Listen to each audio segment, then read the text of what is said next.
Toby Gard, cinematics director. Well, I've always been interested in mythology. I think that's fascinating to try and understand why people have such similar myths and sometimes such dissimilar myths.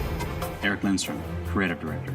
It took a lot of time to figure out what the mythology of the game should be, because it's not something to be determined in isolation. In terms of coming up with all the different places she would go, there were visual things to be considered. That leads to the mythology you would find in those places. That leads back to what locations would be affected, and vice versa. When you look back through the cultural past, there's lots of overlap of cultures prior to the point when we can know about them.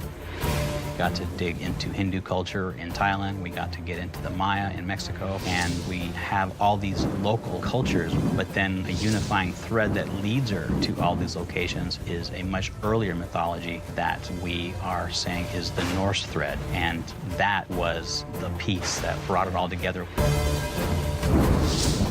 Various myths use different names, but they all apply to the same remnants of the ancient world.